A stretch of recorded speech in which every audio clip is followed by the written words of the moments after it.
Get ready. Hello there, and welcome to episode 7 of the Play to Win podcast. I'm your host, Tyler, and I'm joined by my awesome co-host, Keiran. Keiran, how's it going? It's going pretty good. I don't have any complaints this week. I've just chilled out, basically. I've not really done anything. You know, I wish that could have been me this week.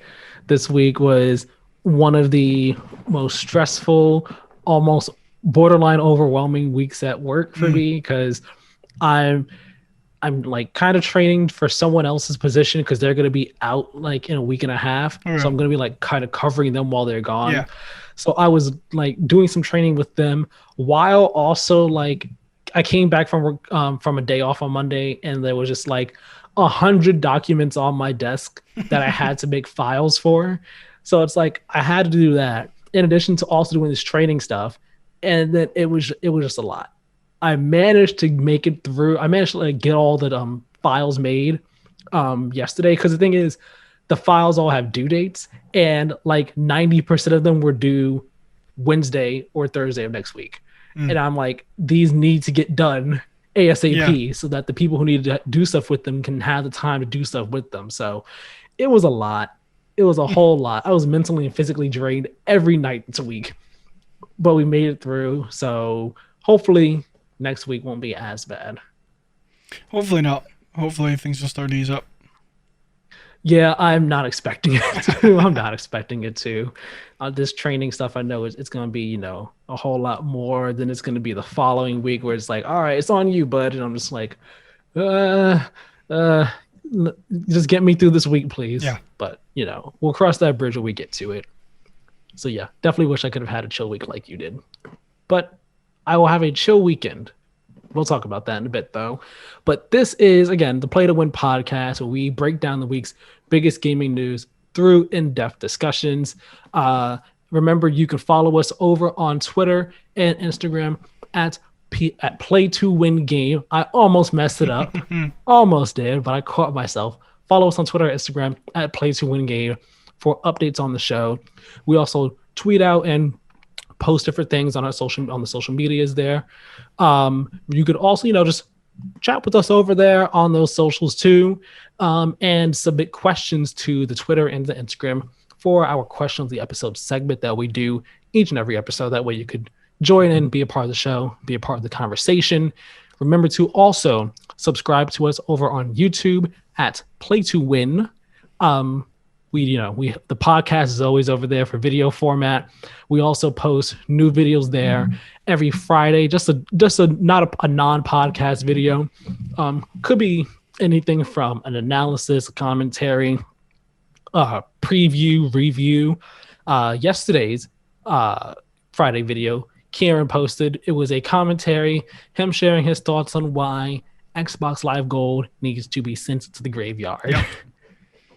Keiran, you want to give people just a bit of an idea, so you know what your head is at behind that? Give them a reason to go watch it.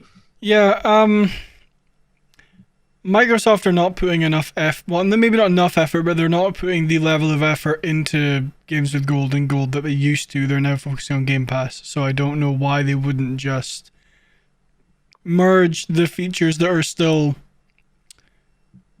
good about Xbox Live Gold into like the base level of Game Pass and just sell that.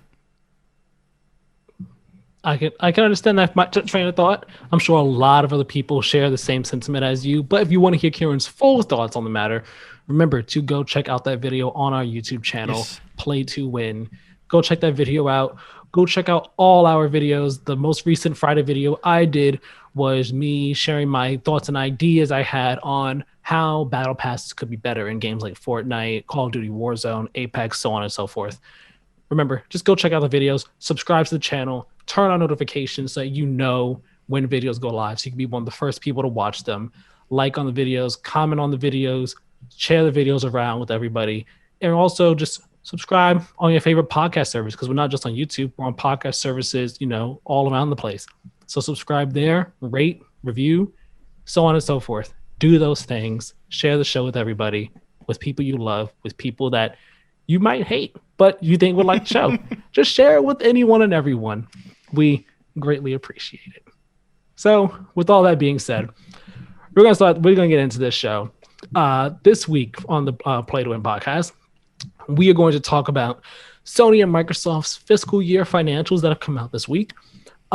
Toys for Bob, the developer that worked on Crash 4 and the Spyro Reignited trilogy, Yep.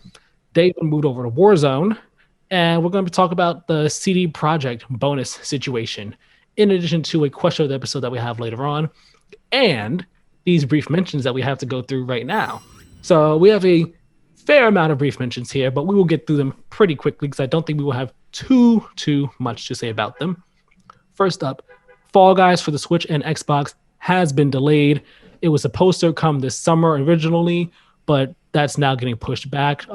Mediatonic, they put out a post, like a blog post on the website talking about it, basically saying that, hey, like we wanted to do it this summer, but it's a bit too soon. So they're pushing it back. They didn't put a date out for it, but Fall Guys will be getting crossplay. So when it does come to Switch and Xbox, all Fall Guys players on every platform can play together. So that's great. I am very much looking forward to that. Yeah, I'm sad it got delayed. I really want to play Fall Guys. I can't justify buying it on PC when I know it's coming to Xbox. So Right. I'm gonna have to wait. But I'm bummed this has been delayed. But if they need more time to make it good, then or make it as good as it can be, then go right ahead. Exactly. Brief mention number 2 we have here, Halo Infinite. We got a tiny little bit of an update on it in the midst of like a longer Microsoft post that they put on the Xbox Wire, and also as like part of a Inside Infinite. That's what their blog series is that 343's been doing, right? Yeah. So we got a tiny little bit of info about the game. Halo Infinite is going to support cross-play and cross-progression across Xbox One, Series S and X, and PC.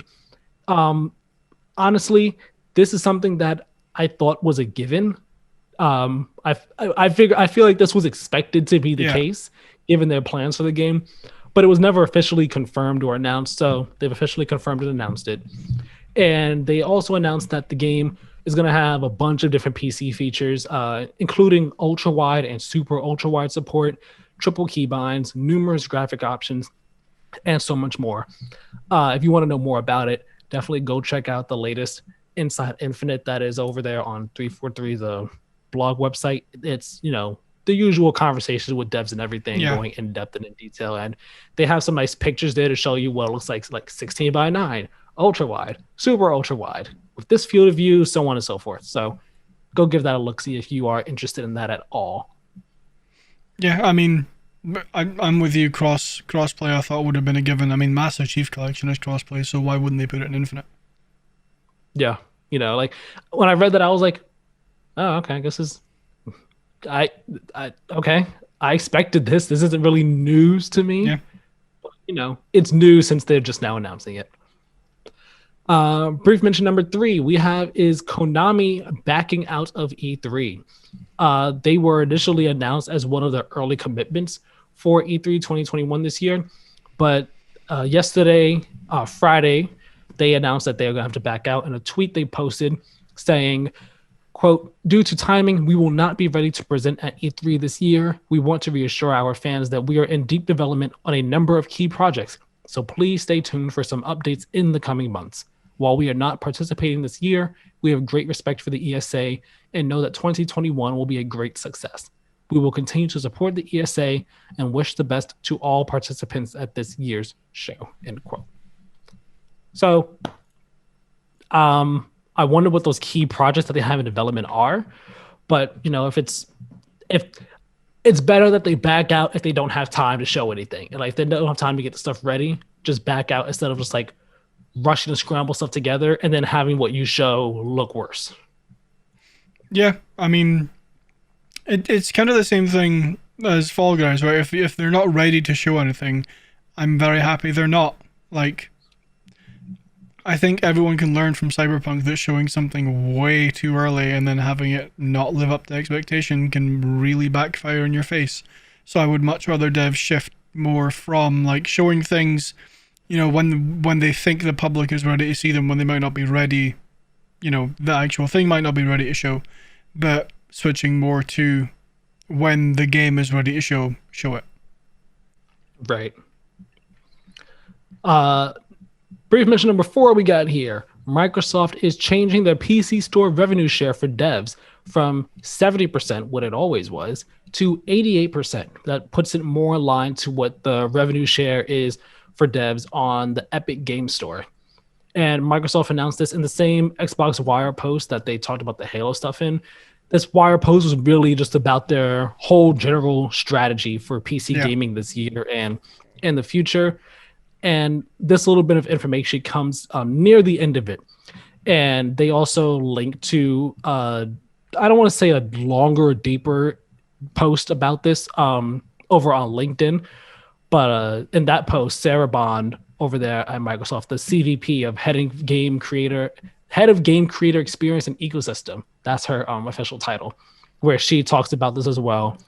In the post here, they say, quote, as part of our commitment to empower every PC game creator to achieve more, starting on August 1st, the developer share of Microsoft Store PC game sales net revenue will increase to 88% from 70%. A clear, no strings attached revenue share means developers can bring more games to more players and find greater commercial success from doing so, end quote. I'm not in the PC gaming realm, but this is definitely great for developers. You know, allows them to get more money in their pocket from game sales, which in turn allows them to create more games and better games and so on and so forth. Yep. Yeah, I'm with you on that one. All right, next up, we have the PlayStation Plus games and Xbox games with gold for May. They have both been announced. PlayStation Plus audio listeners, Keiran was just shaking his head. We're not even looking at the games of gold just yet, but he's shaking his head. I mean, it's understandable. You'll see why in a second. The PlayStation Plus games for May are Battlefield 5, Stranded Deep, and Wreckfest Drive Hard, Die Last. I have not heard of Wreckfest. I've yet to watch the trailer for it. I've been meaning to, but I will definitely give this a try. And important to note, Wreckfest is only on PS5 for PlayStation Plus. That is the PlayStation 5 PS Plus game for this month. So PS4 players, you will not be able to get that one on your systems. But remember, even though some of the games have been PlayStation 5 exclusive for PS Plus, you can still add it to your library. I believe you just need to do it through the PlayStation Store website. If you do it on the PlayStation Store website, you can add it to your library. That way, when you get a PS5, you already have, a selection of PS5 PlayStation Plus games available to you. So yeah, I think this is a fine lineup. It's not the best, especially in comparison to kind of the past couple months. But I don't think this is a bad lineup at all. It definitely, Battlefield 5 is undeniably the headliner of this lineup here. Which, real quickly, when I saw this, I was like, I feel like this is part of EA and DICE's marketing rollout for Battlefield 6 reveal. Because there have been so many rumors that like DICE and EA themselves have said that reveal is right around the corner. Yeah. And there was like a rumor that I read recently of someone like describing what the trailer looked like. And it seems like that trailer is right around the corner. This being PlayStation Plus for May makes me think we're getting that reveal in May. And because it's PlayStation Plus game, I kind of wonder if PlayStation is going to have like a marketing deal with EA on it. I don't think this is indicative of it, but I wonder if this is like part of a deal of sorts. Like, hey, we'll give it to you for PlayStation Plus, and and you guys can have the marketing deal. You get what I mean? Yeah, I mean, I don't think it's impossible. I mean, yes, they have Call of Duty, but I don't think that really stops them from also getting the marketing deal for Battlefield. So I can see it going to either Microsoft or Sony, just because Microsoft already have a really good relationship with EA. This could be some sort of hint towards and deal with Sony. So we'll see when Battlefield 6 gets announced whether we see the Xbox logo at the end of the PlayStation. Yeah, and again, like this isn't me hoping for it to come to PlayStation. It was just something where I was like, the timing on this is all very convenient. So just something that piqued my interest. Remember, PlayStation owners, this is the last chance for you to download the PS Plus games for April. Those games were Oddworld Soulstorm for PS5, Days Gone, and Zombie Army 4 Dead War. Those will all leave Monday, May 3rd. So get them the day this podcast goes live, actually. Get them then. Yeah. Now, Xbox Games with Gold for May. Karen, are you ready? Let's talk about it. The games for gold for Xbox are here for May. And let's see. Xbox Live Gold members will get Armello from May 1st to May 31st, Dungeons 3 from May 16th to June 15th, Lego Batman from May 1st to May 15th, and Tropico 4 from May 16th to May 31st. I know very little about the Tropico series or Dungeons 3 or Armello. So to me, Lego Batman seems like the best one here, or at least the most appealing. Mm-hmm. Yeah. It's a point I made in my video. I know very little about Tropico. I know that a lot of people really enjoy Tropico. I would recommend playing Lego Batman, in my opinion. It's one of the better Lego games from the ones that I've played. I haven't played all of them. The two... I suppose you could argue like the two like that were meant to be headline ones, I assume, because they're the Xbox One games. Yeah. Never heard of them. Like, no idea what they are. Phil, if you're listening, please kill Games with Gold. You've gone far beyond the Zombieland double tap at this point. You've like emptied 3 magazines into its head. Just either merge it with Game Pass and just bring these games to Game Pass for a month and then take them off, or get rid of it. You heard it here, folks. You heard it here first. So again, go watch Kieran's video for, again, his full thoughts. You can get all the anger and the rage about Games with Gold and just Xbox Live Gold in general. Go check it out. All right, a few more brief mentions here that we can get through really quickly. The Resident Evil Village demo time has been extended for this final demo. It was originally going to be, just a 24-hour one as part of Capcom's really weird, confusing, and honestly stupid demo release schedule. But now it has been extended to 1 full week. So now players on all platforms will be able to access the demo from May 1st from 5 p.m. Pacific time, 8 p.m. Pacific time Eastern, and 1 a.m. BST on May 2nd to May 9th at the same time, 5 p.m. Pacific time, 8 p.m. Eastern time, 1 a.m. BST on May 10th. So if you haven't played the demo yet, go give it a try, go give it a play. Both demos are cool. They give you an idea of the tone and the vibe that Village is going for. You're able to spend 60 minutes total for the whole demo for both parts. So spend as much time as you want either one. But if you want to try both of them and get the full experience of both of them, try to finish each one in about half an hour. That should be your goal. You gonna give it a try, Karen? I haven't decided yet. I mean, I've got more time to now at least, but yeah. Exactly. I haven't decided whether I want to play them or just play Village when it comes out. Oh, decisions. Well, I guess we'll find out what he decided next week when when he's the host. He can tell us all about it if he did it. All right, next up, The Last of Us Part 3 has a plot, but the game is not in production. IGN article here written by Joe Scrubbles, creative director of The Last of Us, Neil Druckmann, was talking about, how he has written a story outline for Last of Us Part 3 alongside co-writer Hallie Gross, but it's just a matter of if the game is going to get made and all. So I wonder if it'll happen. Like with The Last of Us Part 2 before it was announced, I was like, I don't necessarily need a sequel, but a sequel would be pretty cool. A sequel will be fun, and I would be interested to see what happens in a sequel. Now, with the way Last of Us Part 2 ended, it definitely ended way more in a sense where a sequel could seem way more necessary for Part 2 than Part 1. But I don't need a sequel. But if we're getting a sequel, I'm sure it'll be very good, and I would be very excited for it. Yeah. I don't really have much of an opinion on this. I don't like The Last of Us, not because I think it's a bad game. I just didn't enjoy playing it. But part 3 could be cool, I guess. It could be really interesting. Well, we'll see. We'll see what happens with it if it happens, and if it does happen, I imagine it's going to be way down the line, like years and years from now. Probably not until like the end of the PS5 generation, if then. Next up, second to last brief mention here.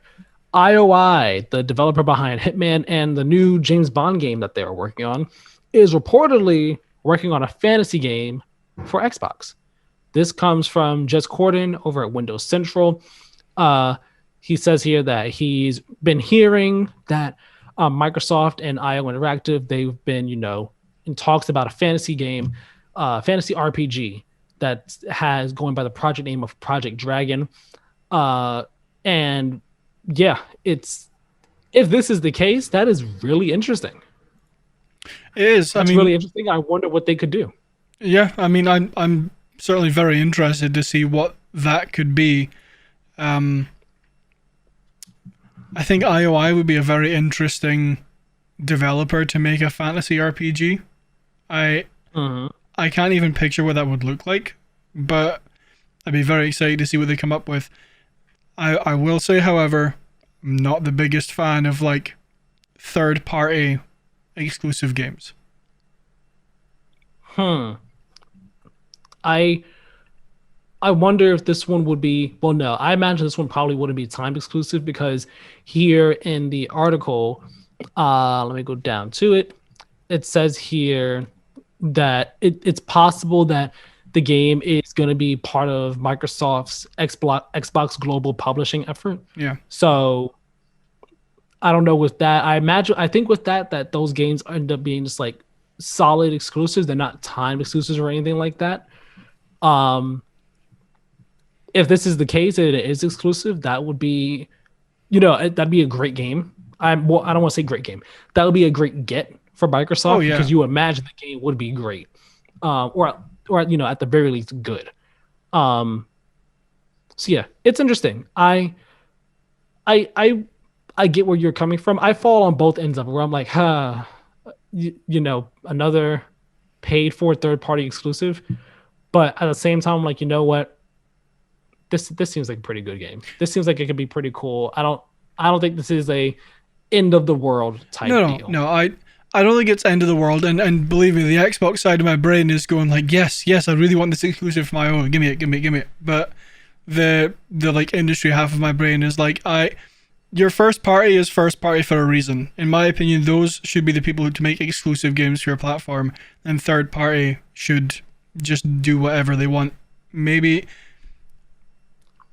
I mean, if I want to make the game exclusive to Xbox, fine, go for it. But I'm just not a fan when companies or developers or whatever pay to have the game exclusive on their platform.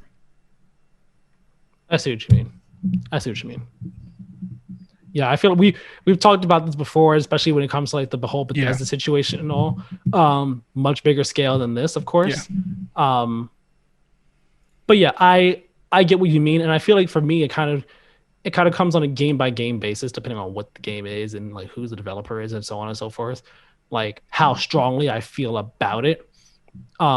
Because I mean, deals like this are a dime a dozen, especially in more recent years. They've been a dime a dozen. Yeah. So we'll see what happens with this. Yeah. We will see. And our final brief mention, we don't need to talk about this much, but it is a fun little one to put in here. Google Stadia got a nice little update. And one of the key features of this update has given Google Stadia a search bar.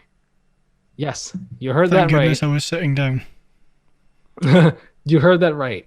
Google Stadia did not have a search bar before.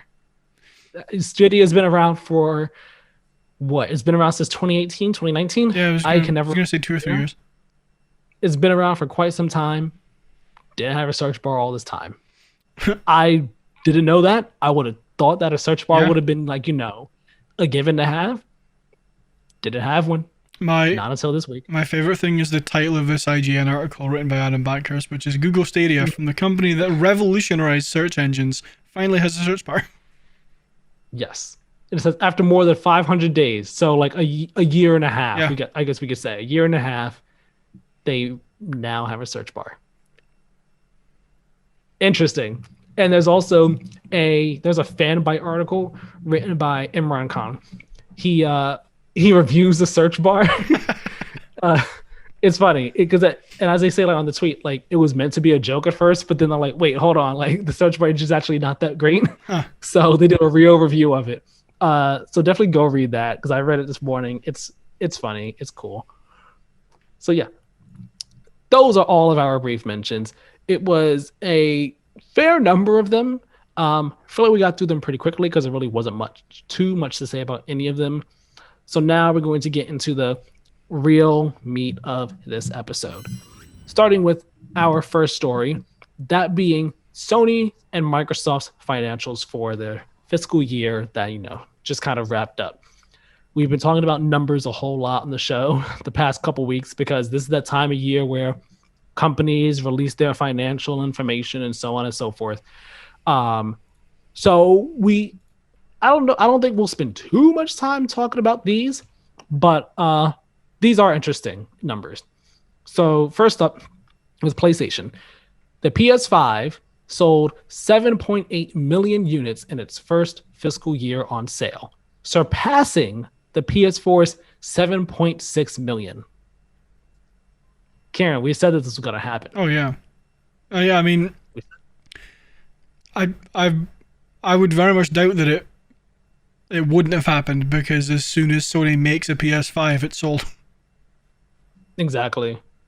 And this was the first fiscal year for the PS5, ended March 31st, 2021. So by this time now, it's possible that it's in the 8 millions. It's possible. Yeah. I'm not saying it's guaranteed, but it's possible that it's up there in the 8 millions. And probably not the high 8 millions either, given, it's only 1 month. Yeah. But I mean, it's possible. That being said, we called this. Yeah, we said that it would probably be around like in the 800s or so. I mean, not 800s, 8 millions by like this time. Yeah. No, I mean, I would probably imagine maybe like 8.2, 8.3, maybe. That's what I was thinking. Like that sounds, reasonable. Yeah. Given the way sales and stock have been going and all like that. Yeah. So yeah, that is awesome. Sorry, Nico. I didn't have anything to say. Oh, I look like you were about to say something else.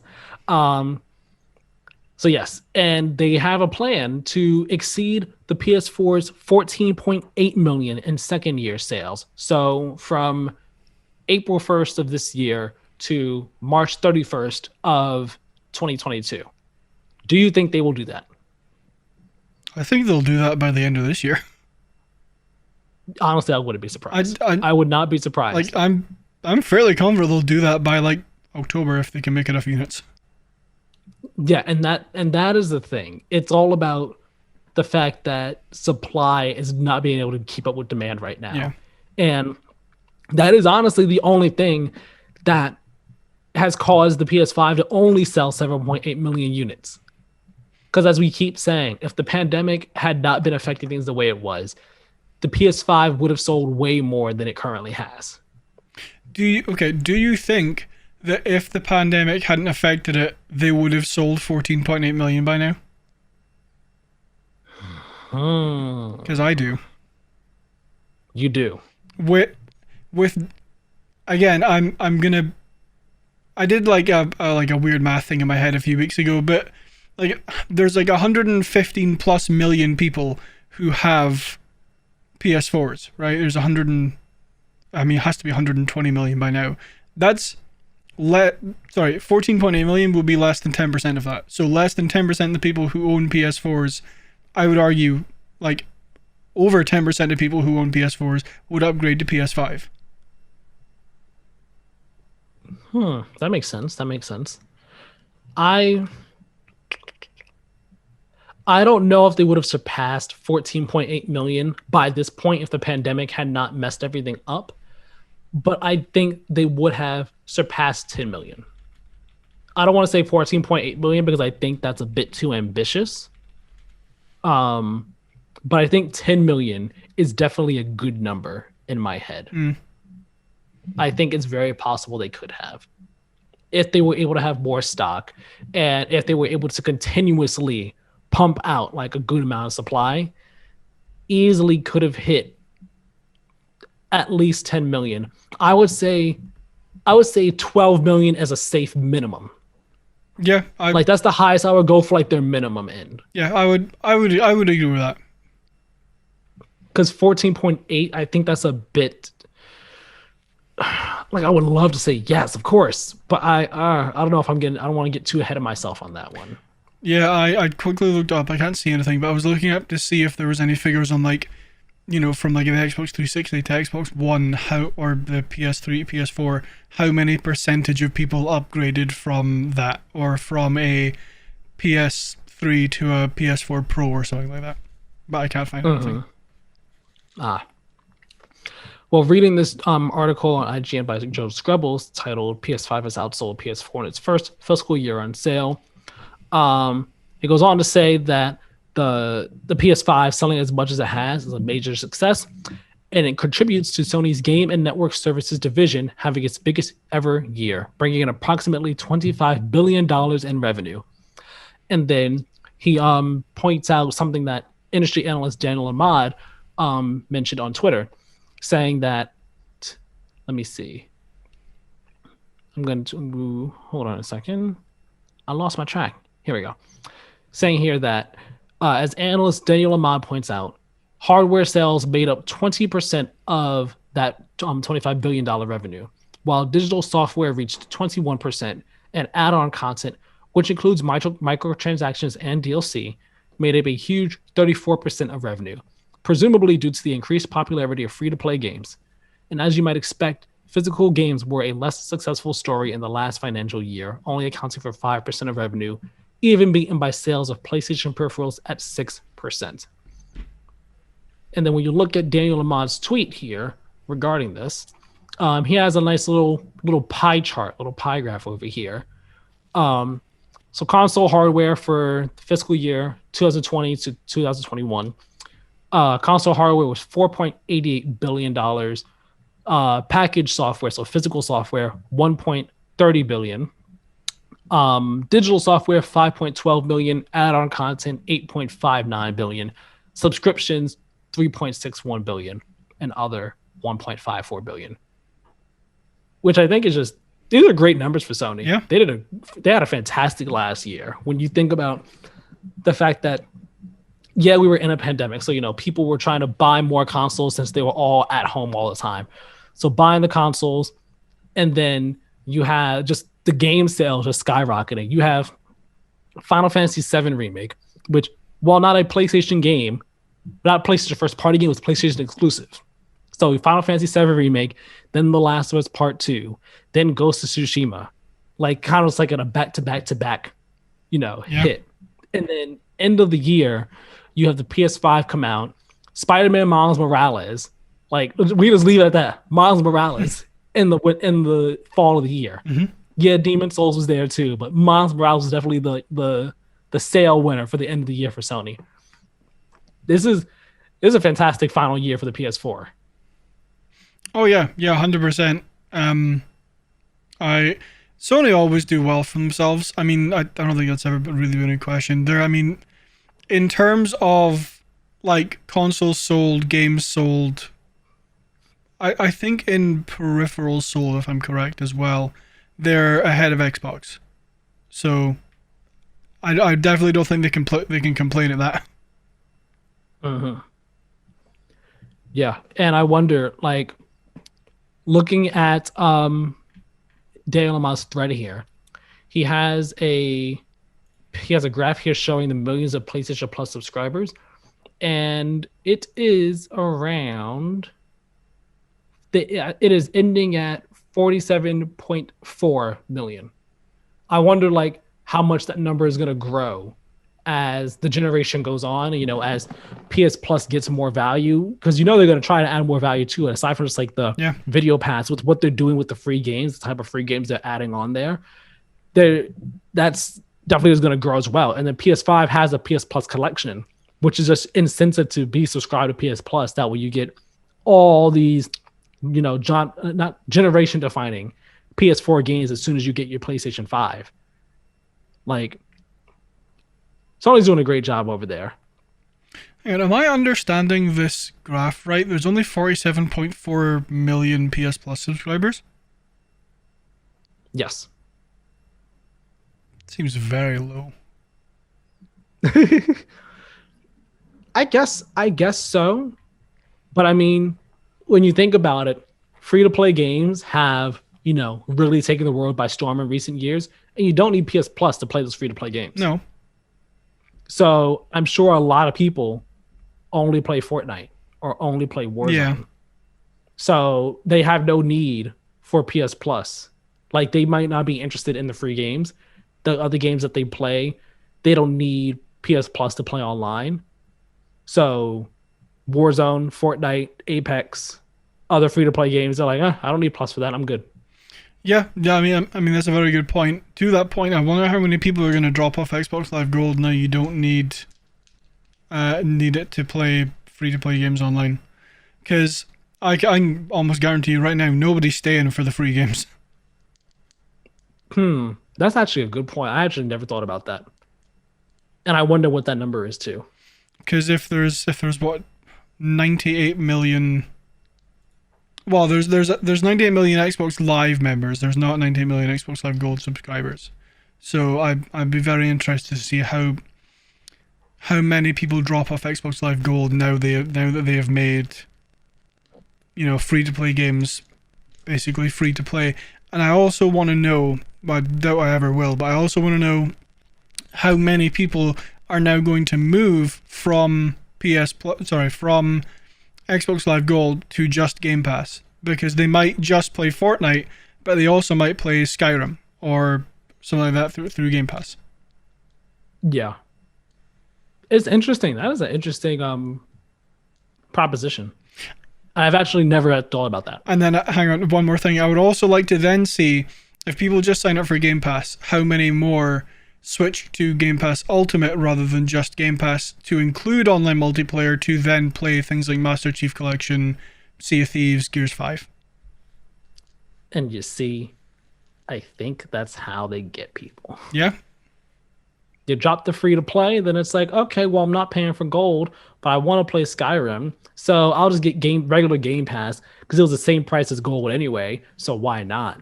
And then they're doing it, and then they play a game, they get a game like Master Chief Collection or some other game that has some online multiplayer that they're like interested in. They're like, oh man, well, these games that I'm playing, they have the online stuff that I like. So you know what? Let me get Game Pass Ultimate. It's only what, like $6 more? Let me get that.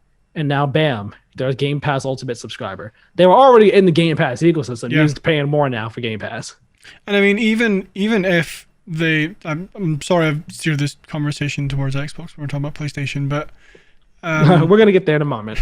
But I then wonder if because I mean, there are going to be people who don't care about online multiplayer games, who just don't appeal to them, but will still get that, could either just get Game Pass because you're getting Microsoft's first party day and date, or switch over to Game Pass Ultimate so that they also then have Game Pass on their PC and xCloud and all the perks. Is interesting. I think you'll get some of the more hardcore people go Game Pass Ultimate, and those who are just more casual, I guess you could say, go regular Game Pass. Yeah.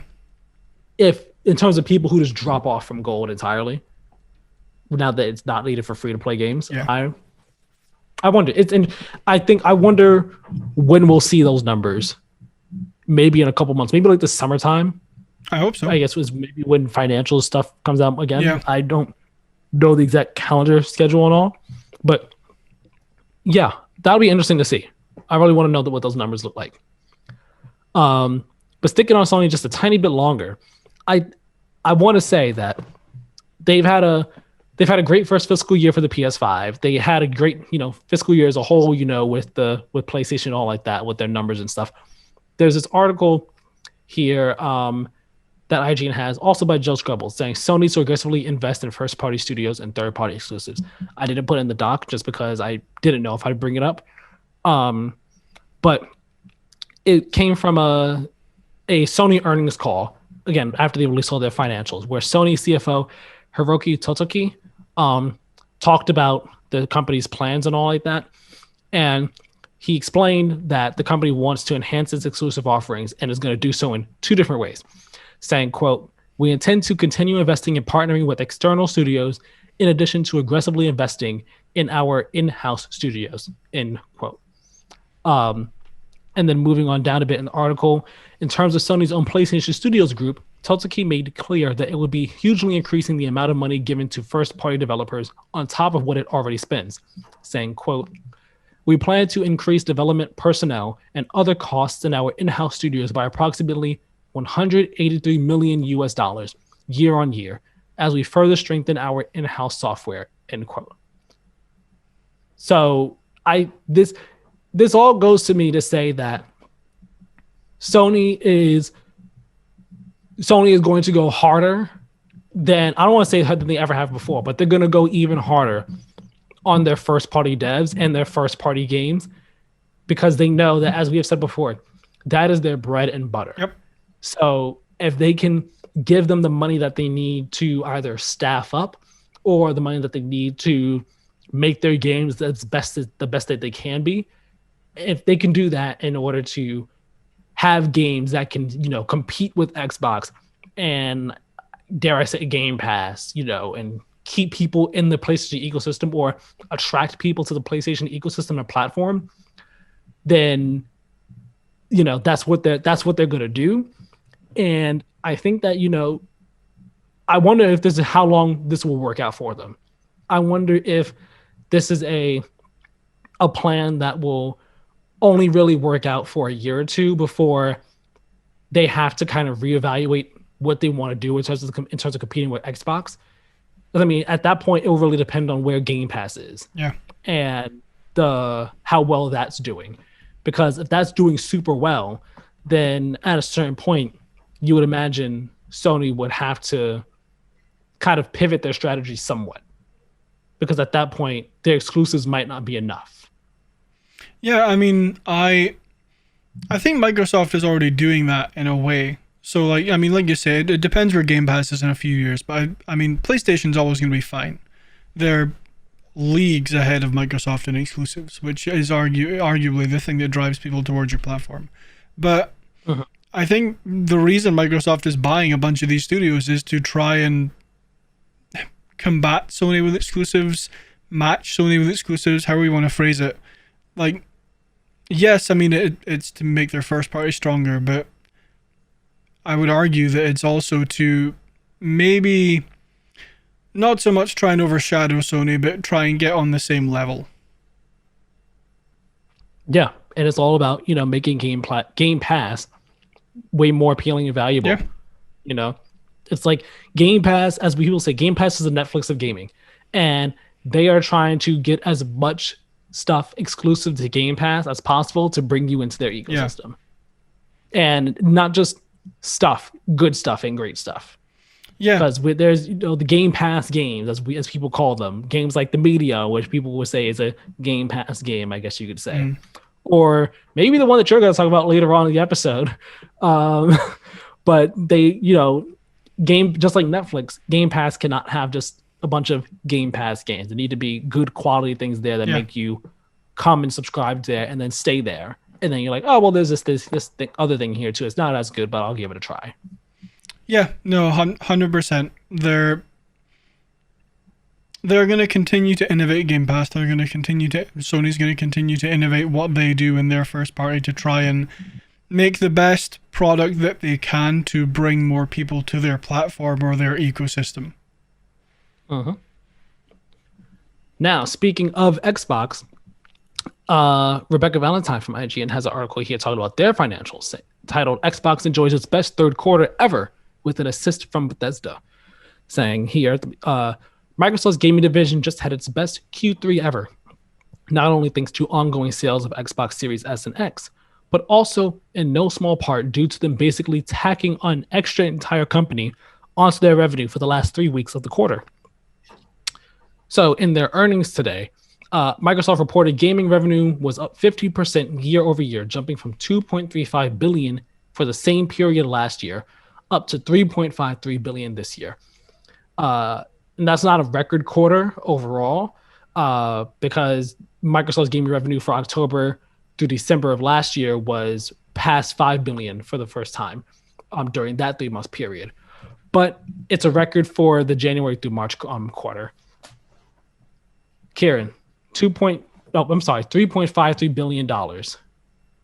That's a lot. That is a lot. I mean, Microsoft have been doing, I mean, I've said this before, Microsoft have been doing a load of things to try and get more market share, win back people, show them that, you know, I see the argument almost every day on Twitter, Instagram, where have you, that Xbox is so far behind Sony they can never catch up, or Xbox has no games, or Xbox is trashed by a PlayStation.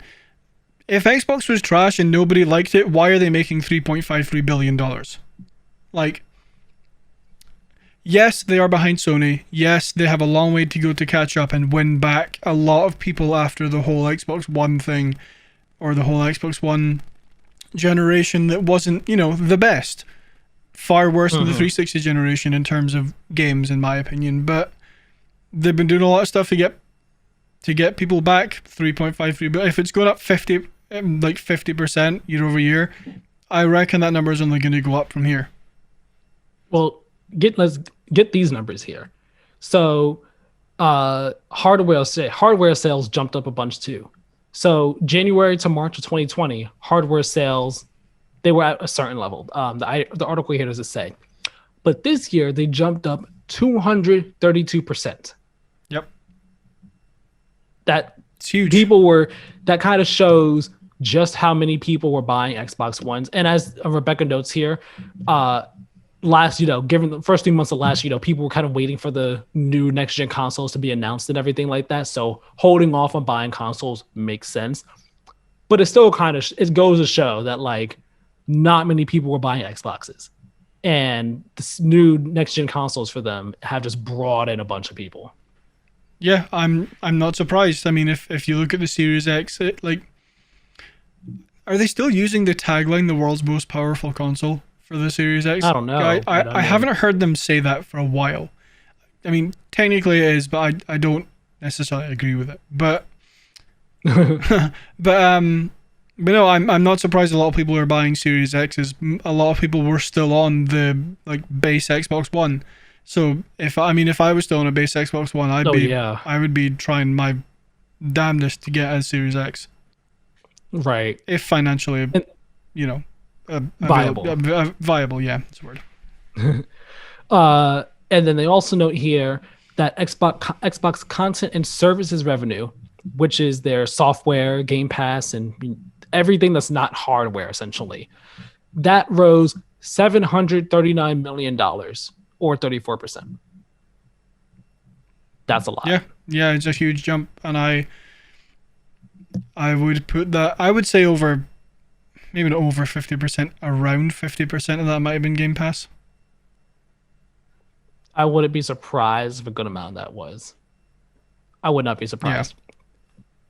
And then rounding out the article here, Rebecca notes that as the title said, that Bethesda and ZeniMax, they're kind of factored into the content or services revenue.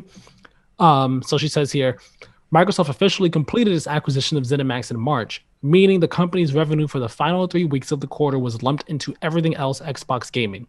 It's unfortunately impossible to tell what impact this actually had on Microsoft's revenue numbers, as ZeniMax was not a publicly traded company before and did not disclose its actual quarterly or annual revenues prior to the acquisition. But it's very likely that the rise in content revenue was at least somewhat helped by the company suddenly adding a bunch of extra game sales to its balance sheet. So I really wonder how much ZeniMax added to that. Yeah, I mean, unfortunately, I don't think we're ever going to get that number, but I would like to know. I imagine it probably wasn't much because I mean it's only 3 weeks. Yeah. I don't imagine it's gonna make a giant dent. Um, but now let's see what it looks like for like the rest of the year here on in. Yeah. That'll be interesting to see. And that's about it for the Sony and Microsoft financials. Both companies are doing very well, very, very, very well, and it's awesome to see both of them thriving. And Nintendo, I think it's pretty rare for us to see all three first parties thriving as well as they are at the exact same time. Yeah. So it's fantastic to see they are right now. Yeah, I mean, I think a lot of that is helped by, the launch of a new console generation, but all of them are doing very, very well for themselves. Yeah. It's fantastic. This is great for them. Yeah. Now we're going to move on to our second story. We're moving from financial results to sad developer moving around results here. So earlier this week, well, not even earlier this week, near the end of the week, it was announced by Toys for Bob, Activision-owned studio. This team, they worked on the Spyro Reignited trilogy. They worked on Crash 4, It's About Time, brought those series back to the modern day. And they announced that they were going to be providing development support for the newest season of Call of Duty Warzone. And this crushed my heart when I read it, and the hearts of so many other people. Yeah. Like this, it's what's so sad is that just not too long ago, a couple months ago, Vicarious Visions, the team that brought back Tony Hawk Pro Skater, Yep. they got moved over to Call of Duty to help support. No, that wasn't Call of Duty. My bad. That was they got moved over to Blizzard. They got merged in with Blizzard over there, and now Toys for Bob, who again, just like Vicarious Visions, brought back a series that people were asking for and did it very well, is now just a support studio for Call of Duty. Like, I don't know. I'm guessing that maybe Activision just wasn't all that satisfied with the sales for Crash and Spyro. But like the Crash remaster came out and everyone loved it. Then we get the Spyro one. We get Crash Team Racing remastered. And then we get a brand new from the ground up Crash game. And then it's just, okay, go work on Call of Duty. Like, what? Huh? Now, the hope is that it's only temporary. It's just for now. But it kind of seems like this is just where they're going to be. And this is all they're going to be doing from now on. Which just makes this like so sad. Yeah.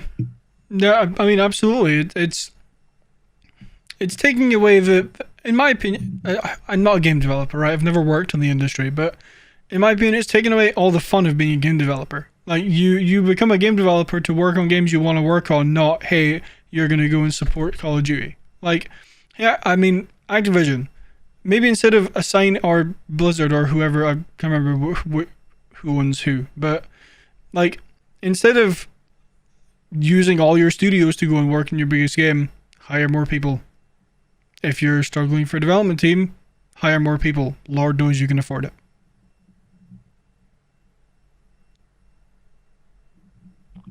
Sorry, you broke up for me for a second. Oh, I was just saying that if they want more people to work on Call of Duty, then hire more people. Don't assign studios that could be making really, really, like entire studios that could be making really, really great games. Just, I mean, they can afford it for sure. So hire more people. Right. No, yeah, I definitely agree. And this Kotaku article here that I'm pretty sure is what I linked in the doc.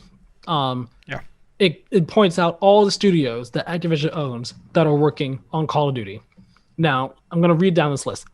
Toys for Bob is working on Warzone Season 3 stuff. And also, really quickly, this article is by Zach Zweisen over at Kotaku.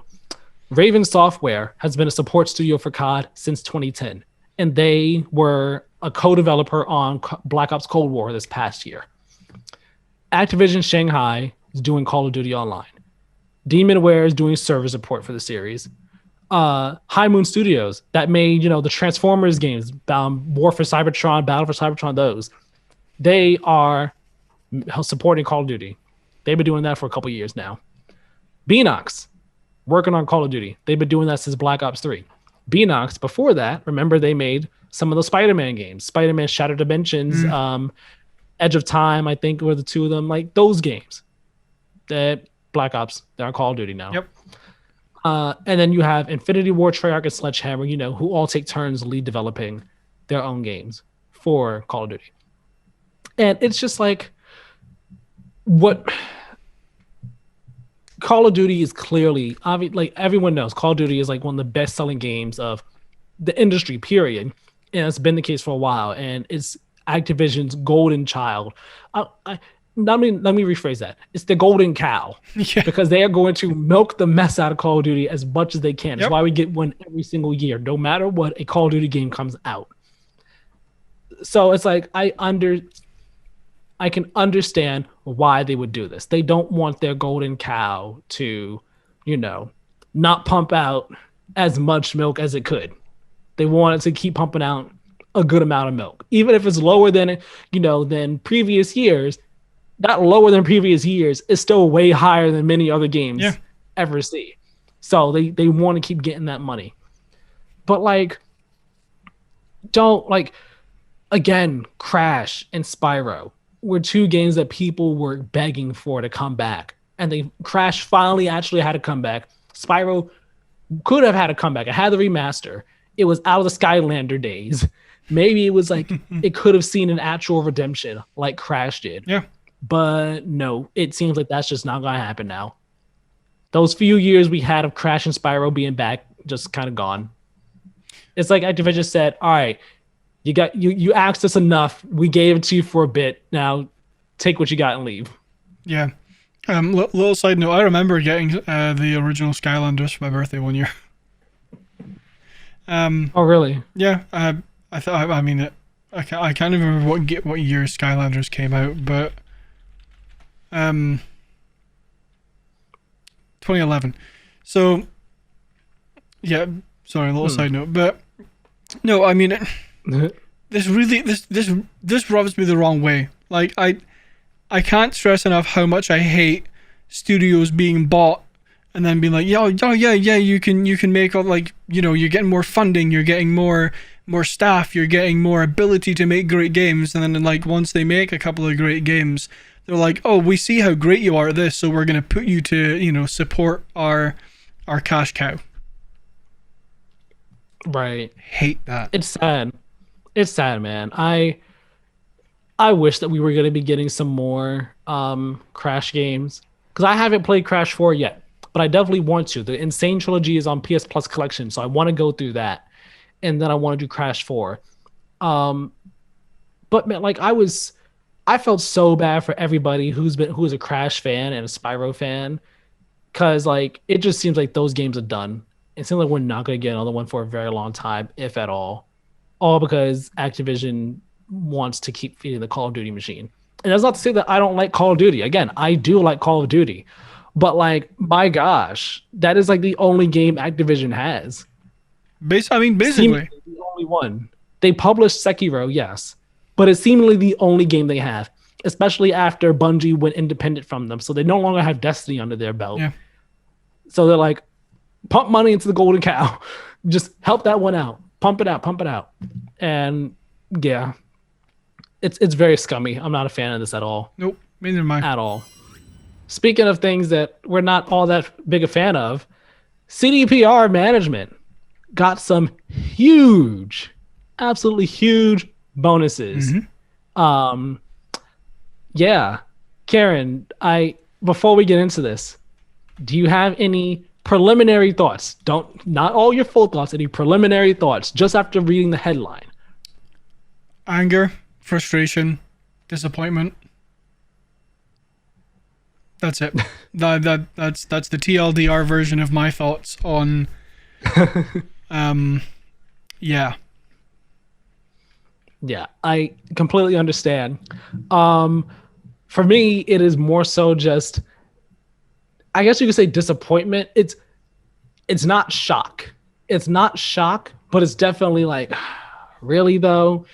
So this article here, written by Jason Schreier, of course, Who else? over at Bloomberg.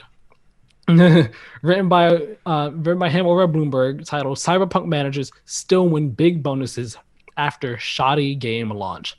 Um, I'm not gonna go reading the whole article verbatim and everything because um, it's not too long, but basically what's happening over there at CDPR, well, at CD Projekt essentially, is that everyone's getting bonuses, but upper management is the ones who are going to be getting like the bigger bonuses, like the massive ones, while all the other devs and stuff, the lower staff and everyone, they're not going to be getting bonuses that are as big as they might have expected to get.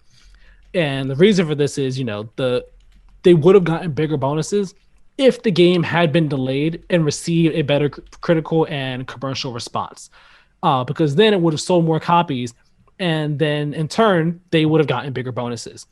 So CD Projekt CEO Marcin Iwinski and co-CEO Adam Kaczynski are both receiving $6.3 million each for their bonus.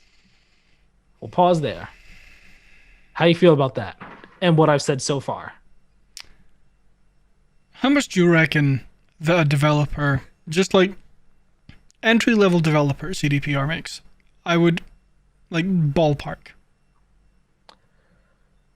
I mean, if we're gonna talk US dollar, I can't even say actually because I don't know specifically like what video game industry salary looks like, so I can't even like ballpark a number off the top of my head. I would say, depending on their job, anywhere between probably like $35,000 to $80,000 a year. Mm-hmm. How much do you reckon a CDPR manager gets? Oh, I would imagine at least 100.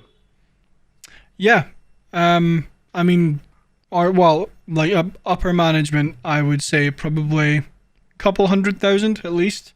So yeah, I think if you put two and two together from the 2 points I just made, you'll know how I feel about that. Yeah. So now I'm gonna actually read a quote from Jason's article where he says, he's gonna start breaking down the numbers. So he says, "Quote: Let's break down the numbers. Of CD Projekt's annual earnings, 20% is allocated to profit-sharing bonuses, with 10% going to employees and 10% going to the board, according to the company. Some employees told Bloomberg they will receive profit-sharing bonuses of about $5,000 to about $9,000, while other more senior employees said they will get closer to $15,000 or $20,000. Managers and directors will likely receive much higher bonuses." In a statement, a CD Projekt spokesperson said that the company had allocated a total of $29.8 million to 865 employees for an average of about $34,000 each. Staff also received separate, smaller performance bonuses earlier this year. In contrast, just 5 of CD Projekt's board members received bonuses totaling $28 million, end quote. So 5 of CD Projekt's board members received $28 million in bonuses in total. Not each of them got $28 million, but in total, $28 million was allocated to them. Whereas 865 employees received a collective total of $29.8 million in bonuses, averaging $34,000 each.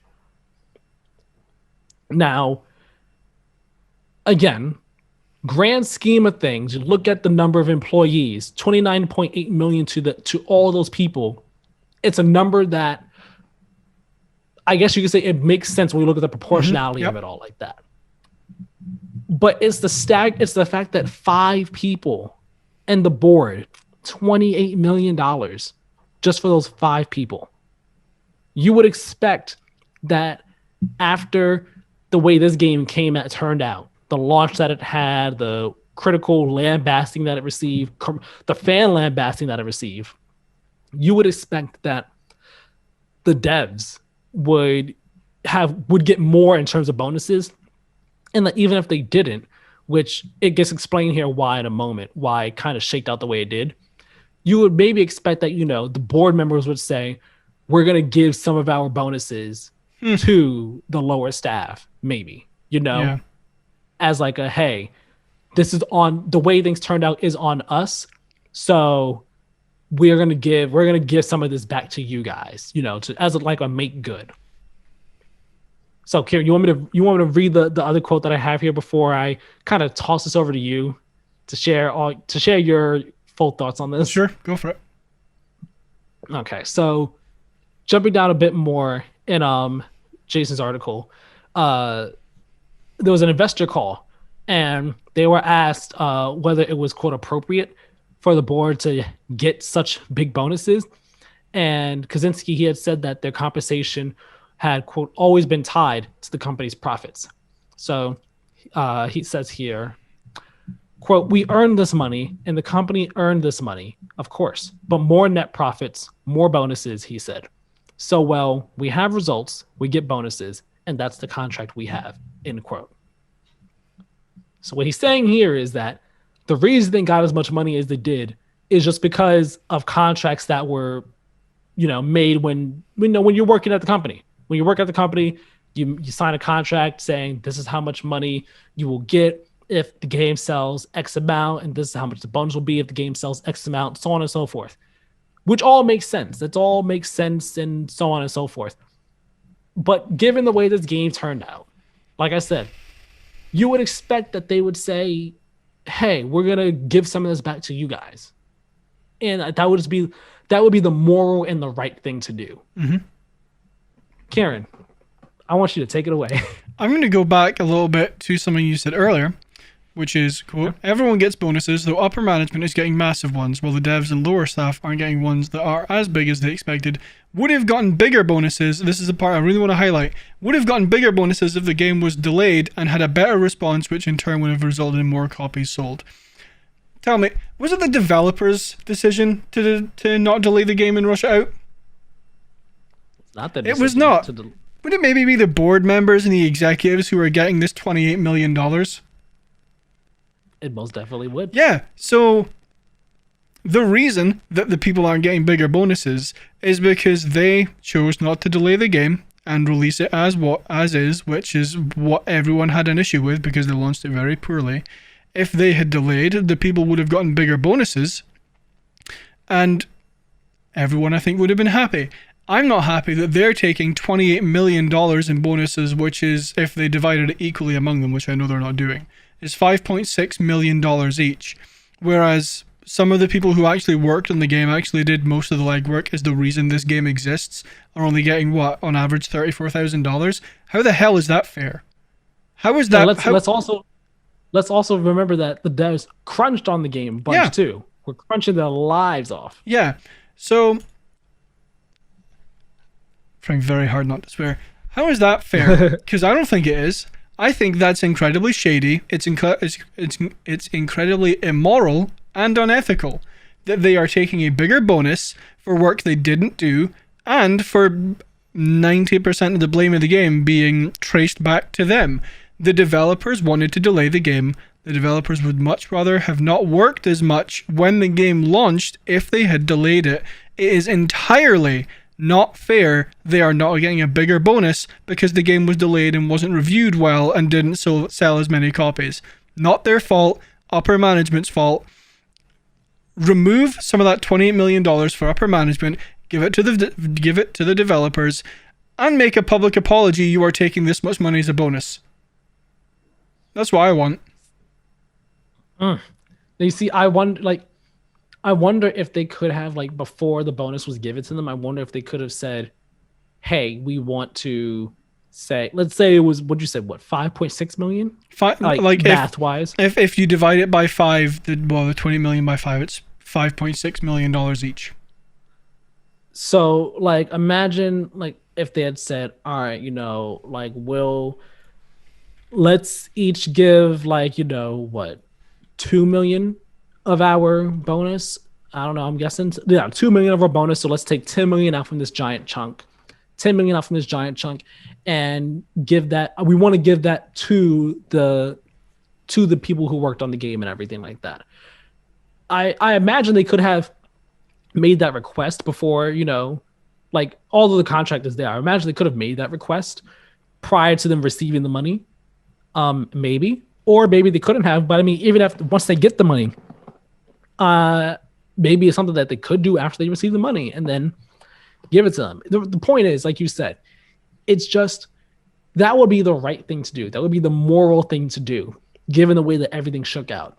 And if the game turned out the way it was supposed to when it first released, it was ran well, was received well critically, commercially, fan-wise, everything like that, and everyone loved the game, I don't think this would be as big a conversation. I don't think this would be as big a deal. Now, yeah, like the pay disparity and all like that, sure, that'd be huge, but like it wouldn't be as noteworthy as it is right now because the game was crunched to death to get out and came out in a really poor state. And the people who slaved away to make the game better and fix it and all aren't, being compensated more like they should be. I just did some quick math. I agree with you that it's not fair. They should have. I mean, going off of something you said, actually, it's their decision to they wouldn't put in a request to distribute that money between employees. It's their decision. They're the board. They're the people who are getting this money. So it's not even like they can say yes. We submitted a request to management, but unfortunately it got denied. No, they can't say that. They're management. They're the ones who decide, right? But we sent a request to ourselves, but we said no. Some people said they were getting what, $9,000, something like 9 to or like 5 to 9, and then some others said they were getting 10 to 20. Some employees told Bloomberg they will receive profit sharing bonuses of about 5,000 to about 9,000, while other more senior employees said they will get closer to 15,000 or 20,000. And managers and directors will likely receive much higher bonuses. And then there was 865 employees. 865 employees, totaling $29.8 million of bonuses for those 865. Do you want to know how much? In fact, hang on. Let me readjust my math here. And that averages out to about 34,000 each for each of the 865 employees. Do you know how much extra they would have to added to that pool to give each employee $50,000? How much? Like, I'm going to guess like what, 5 million? No, so it's 29.8 in there just now. So 14 million. 14 million and everyone gets 50,000 each. Yep. 14 million, and then you divide that, what, 14 Basically, I did 50,000 times 865, which is 43,250,000. Like, okay, yes, it's probably about 50% more than like was in there just now, but I fundamentally, with every fiber of my being, disagree that the executives of CD Projekt should be getting 20 or should be getting 5.6 million each. Say they're taking an equal share. I fundamentally disagree. If like 3, 6, 9, 12, they take 3 million less and put that into a K for everyone. Everyone gets $50,000. All the executives still make over 2.5 million. Everyone's happy. Except the executives, because they're getting 3 million less each. But hey ho, who cares about them? Right. No, yeah, I agree. That's what should be done. That's like the right thing to do. And yet again, CD Projekt is, in the public eye in a negative way because of the decisions of upper management. Yet again. Yeah. Or here's an idea. How about you take, because I imagine the 29.8 million plus the 28 million the executives are getting is not all the company's profit, right? So how about you just take maybe, $1.5 million, 2 million out of all the executives' bonuses, find the rest of the money somewhere else and give everyone 50 grand. I'm sure they can afford it. Yeah, I'm not a finance person. Neither am I. So I'm not gonna say, yeah, that makes sense. Yeah. That works out well. But like the devs and the staff and all like that, like they deserve better. They Yeah. deserve better than what they are currently getting. And it's a shame they're getting treated that way. Yeah, especially especially when the people who made the decision to make the game as well, to release the game as bad as it was, are the people who are getting rewarded the most. Keiran, you got any other final thoughts on this? CD Before Projekt we Red, head if you're on out listening, the please news. make a public apology that your executives are taking $5.6 million each if they take an equal share. And they are the reason that the devs had to crunch so much. They are the reason the devs released the game they didn't want to release unfinished. That's all I have to say. Yeah. It's not fair that you have your staff crunch. The game comes out poorly. You throw them under the bus on some of the reasons as to why the game ended up the way that it did, saying, "Oh, but somehow we didn't know about this." Like you did. You had to know about Yep. the way that the way the game was running, the way it looked, and all like that. You had to. There's no way you didn't. There's no way some of the issues in that game got past QA and so on and so forth. So you don't get to throw people under the bus and kind of try to absolve yourself of some of the blame and then take home 28 million, collectively. You don't get to do that. It's just not cool. And again, I get that it's a contract. So I get that in their contract, that is how much they are like contractually obligated to receive. I'm not saying that the contract is wrong.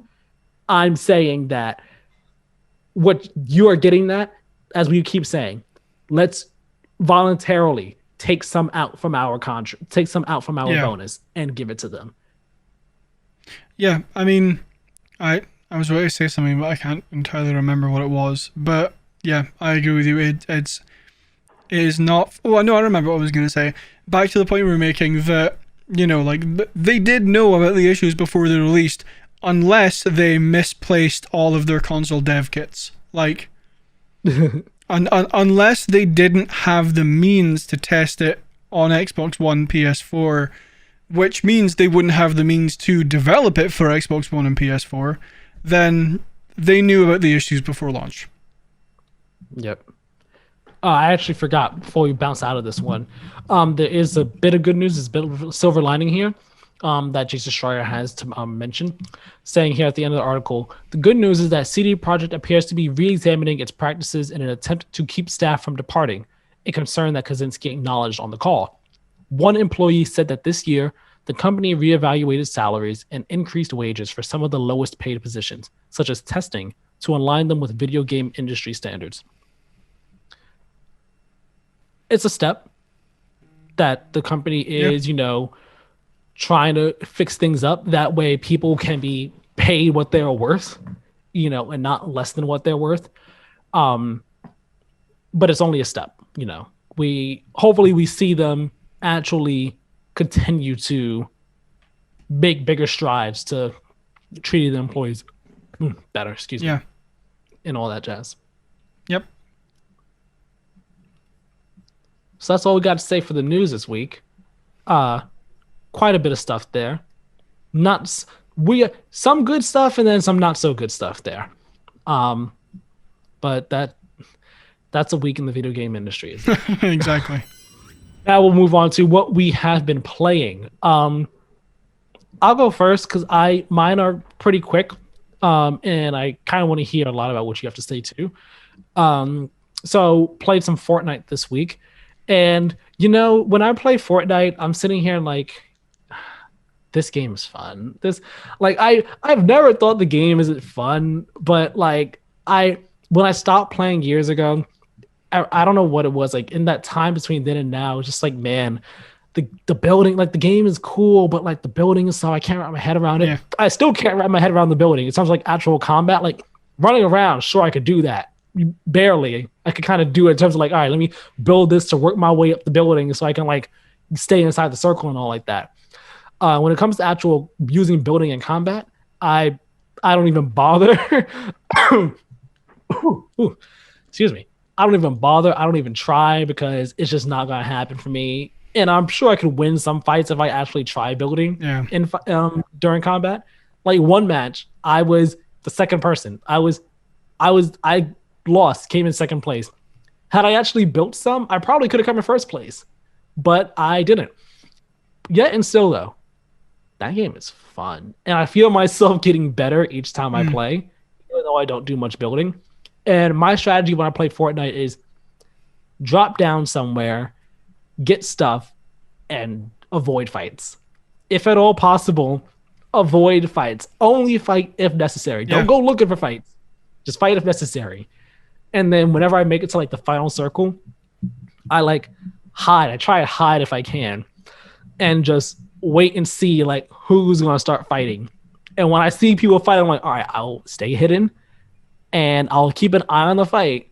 And whoever survives, I will start hitting them immediately as soon as the fight's done. And that has gotten me a couple wins. Got me a couple wins right there using that strategy. It works. But yeah, I'm liking it. And I think I'm level 20. I got the second Lara Croft skin, like her classic one, not the polygonal one, but like her classic blue shirt, green, khaki shorts. Yeah. I got that costume for her.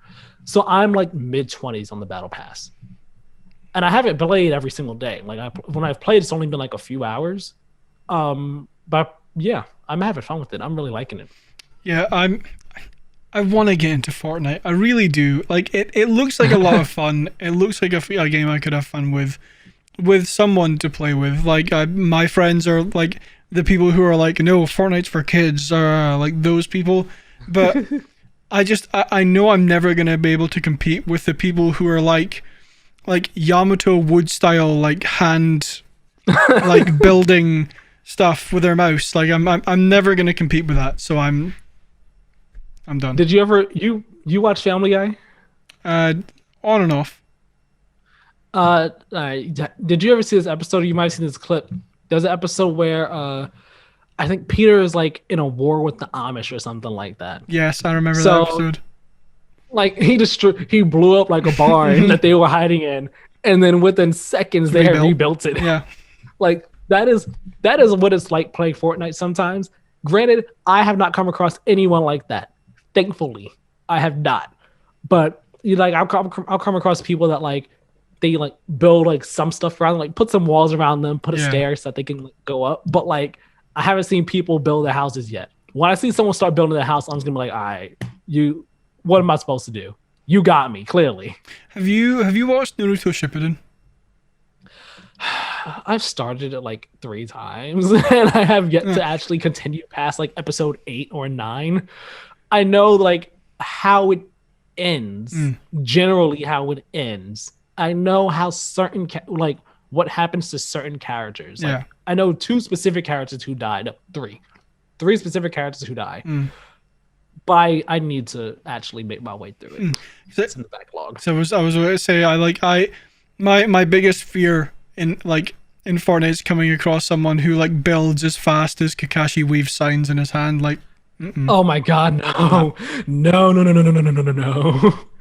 Yeah, I watched all of original Naruto, so I know about most characters. Yeah. Characters from Shippuden, different story. I don't know about some of them like new ones they introduced. I don't know their names. Show me their face, I'd be like, oh, I recognize them. But yeah, Fortnite's been fun. Definitely, gonna keep playing that every now and then, occasionally. And then Persona 5 Strikers, working my way through that. I played a good chunk last weekend. When I played, things got real, and I was just like, yeah, fist bump moments and all like that, because it was like things were happening, and it was really cool and really fun.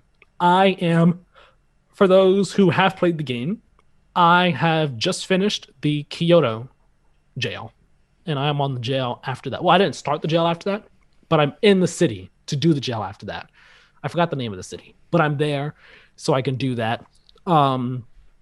This game is so much fun. Like I've been enjoying the game for a very long time now, but I think it was like these past 2 weeks where I've been like, yo, I'm like really enjoying it so much.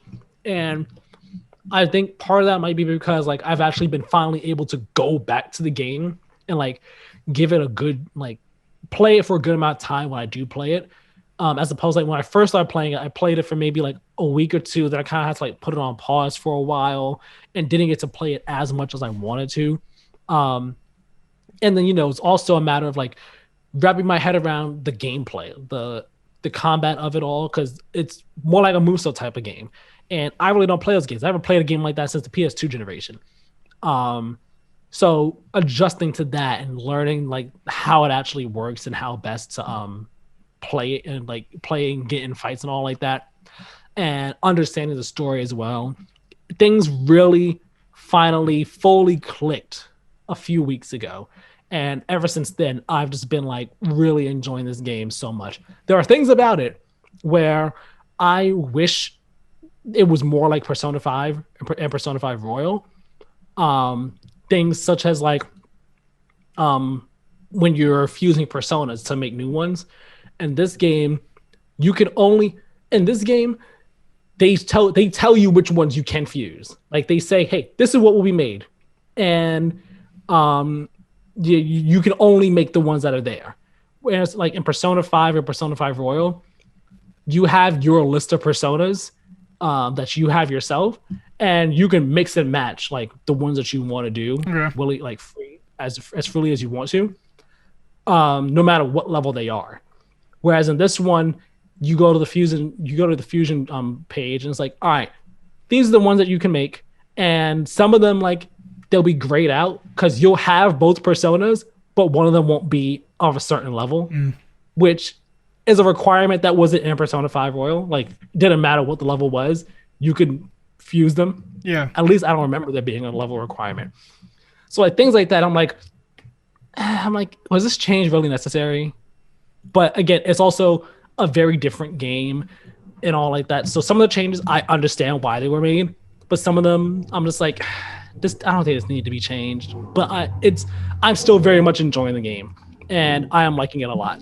I probably will not play it this weekend though, because this weekend I'm going to play Returnal. I got that yesterday.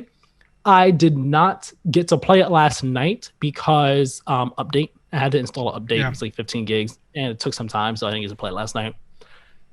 So this weekend I'm going to play that, and yeah, I'm not going to have time for Persona 5 Strikers this weekend. I really want to play that game. I will report back on Returnal next week, and my intention is to do a video impressions for it for this coming Friday. Yeah. So that's also why that's the only game I'm going to play this coming weekend. So look forward to that. Keiran, what you got for me over here? You got one game for us, and it's a new game, right? It is. It's Second Extinction, which is in game preview just now. It came to Game Pass on the 28th, I think. You said earlier you want to hear everything I have to say about the game. I have played about an hour of that game. I've played the tutorial, and I've done a little bit of free roam. I haven't done any missions. It's... We were talking about Game Pass games earlier. I don't know if I'm enjoying it yet. I haven't played it enough. The impression I get from it so far, it's very good. This thing launched in Game Pass, because it's not. It's not good. It's just be blunt. Be honest. I'm not liking it a whole lot so far. I haven't had time to like appreciate it yet, but right now, wouldn't say it's all that good. Okay. What is it about that's not all that good from what you play? From what I've played, it's okay, down to heal yourself, up to call in something, left to do this, right to do that, but then like to use a grenade you have to press up, and then you have to like aim it and throw it, and then it's a little bit confusing when I don't think it needs to be. I think it could have been very simple, like you can, like it's down to press a med kit, and then this button's to call in something, this button's to throw a grenade. They could have done away with, and I think the reason I'm thinking that just now is because I believe it's designed to be played as like a 3-player co-op game, and I'm playing it by myself because none of my other friends have it yet. So I think if I was using it more, then it might be less confusing. But I'm not super used to the controls. I don't think it's fairly intuitive. Yeah. And also they throw way too I'm just walking along like through a part of the open world, and all of a sudden like 20 velociraptors are on me, and they take like 7 bullets to kill each. And I'm like, Okay. this is if this was some sort of battle, or like I was doing an objective and I had to defend this area, then sure, throw as many as you want at me, because that's what this objective is designed for. When I'm just walking around, like 2 or 3 that randomly spawn at a time is fine. Like, yeah, it's like a PvE game. I get that. Horde coming at Yeah, me. exactly. It's like the entire dinosaur race. Like every velociraptor that exists is coming after me right now when they don't need to. I see. I also don't think it controls that well, but Like it's what, like a bit like janky, sluggish. What? more like when I'm aiming, like I'll aim the amount I should, but then it will veer off like a foot left, and I'm like, why? I told you to aim here. I adjusted my sensitivity so you would aim here. Yeah. Yeah. This game, it was announced about like an ID at Xbox type thing over the summer. 'Cause I remember it having like getting like a preview of sorts, like where people were actually like playing it either before one of their events or like after one of their events. I forgot. But the trailer for it, I thought, I was like, oh, okay, could be cool.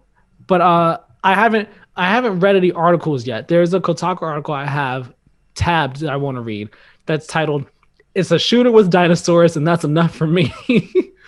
And I think I've seen some people on Twitter talk about it too. I think I saw someone, I don't remember who it was, saying that like, yeah, the game isn't good. Like, it's not a good game. Like, it's it's in like game preview, which is essentially Xbox's early access, but like this game is not good. So I'm looking forward to actually like reading more about it and hearing more from you, because I'm assuming you're gonna keep playing it some more to get a better feel for it. Yeah, I'm gonna play through the campaign at least. So we'll see what my thoughts are after I've done that. Probably not anytime soon though, because I'm currently right now installing Destroy All Humans, because that came to Game Pass a couple of days ago. Oh, nice. Yeah, I never played that when I was a kid. I wanted to play it, never did, and I kind of knew. I think as a kid I was like, I don't think, like, even if I asked for it, I don't think I'm going to get this game. My mom would look at it and be like, no. So I never asked for it, but it always seemed like a little fun one. Yeah, I've played. I can't remember which one it was. I played it on the 360, but I really enjoyed Destroy All Humans. I'm excited to go back and play the remaster. I played a bit of the remaster when it was in that like game demo event Xbox had last summer or last fall. I can't remember. Summer. Yeah. So I played a bit of it then, so I'm excited to go in and play the full game. Cool. Well, definitely looking forward to hearing you talk about that some as well. Now we're gonna do our question of the episode here. I don't imagine this conversation will be too long, but it'll be an interesting conversation for sure. Question of the episode this week, which remember, you can submit a question of the episode yourself by sending it to us on Twitter or Instagram at Play2WinGame. Send a question of the episode that you want us to add, that you want to ask us, and we'll, answer the question on the show. That way you can be a part of the show. We bring the conversation to a lot of other people. And yeah, this week's question of the episode. So I was thinking about this, and I think part of it is why, I think part of the answer to my answer to this question is partially why I got Returnal. The question is, how important is it for us to be a part of the conversation surrounding newly released or newly popular games? Now, when I say being part of the conversation, I mean, for example, a new game comes out, like Returnal in this case. Returnal comes out, and that's the game that everybody in the industry is really talking about. Everyone in the industry and the community, that's what everyone's talking about at the time.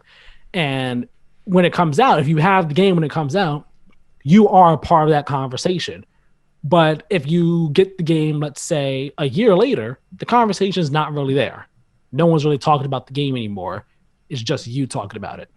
So with this kid, that's why I wanted to ask the question, how important is it for each of us to be part of the conversation? surrounding these newly released or newly popular games. And I'll kick it to you first, Karen. Um, How do you feel about this? I think it's fairly important. Not only like we're trying to build up play to win, that we're reviewing games, we're previewing games, we're giving our thoughts on games that we're playing. So I think it's fairly important to be as soon into that conversation as we can be, which is why if I do get Resident Evil Village or Mass Effect Legendary Edition, I plan on reviewing those games when they come out. So, or doing a preview or something for them. Because I think it is important, especially while we are trying to grow this brand, that, we get into the conversation as early as possible so that people, when they're searching, Resident Evil 8 thoughts or Mass Effect Legendary Edition gameplay, something like that, they could potentially find us. Just as a gamer, I also think it's fairly important to be part of that conversation. Like, obviously don't go like breaking the bank if you don't need like if you have like $70 to your name and you're like, oh, I really want to talk to my friends about Resident Evil Village, but I would have to spend my $70 and it's like 2 weeks till payday. Don't do that. That's a bad choice. But like if you're able to, I think it's a game that interests you anyway. Why would you not want to be part of that conversation as soon as you can be? Like why would you not want to play? I mean, maybe not like professionally review or preview or comment on the game, but why would you not want to find other people with that game and say, oh, I'm stuck with this bit, can you help me? Or, oh, I really enjoyed the game, what were you like? I think that's important. Yeah, it's especially important in games like Souls games, Demon Souls, Bloodborne, where those games are like heavily community based, where everyone's kind of learning about the game at the exact same time. Everyone's learning about the new bosses at the same time, learning about the little secrets of the world, how to encounter like enemy encounters that are just like crazy difficult or just like surprises and all like that.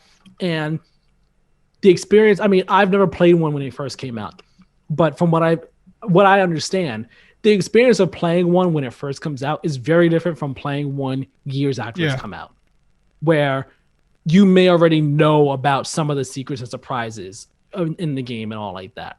And like you can go through it and still like read like the little messages people leave behind and all, your first time playing it like 3 years down the line. But it's not quite the same as being there in the moment when everyone else is doing it. So for me, it depends on the game. And this is me just personally, not like play to win side. Play to win side, I agree with everything Keiran said. Like we want to build up the brand. We want to build up the play to win, and doing that kind of involves trying to be there for the conversation for some of these games. That way we can talk about them and make stuff for them around the release and all like that. For me personally, it depends on the game. So a game like Assassin's Creed Valhalla, I like the Assassin's Creed franchise. I've had this game since Christmas. I'm not playing this game anytime soon. I need a break from Assassin's Creed games. Honestly, like I slogged through that. I'm giving myself a break before I play Valhalla.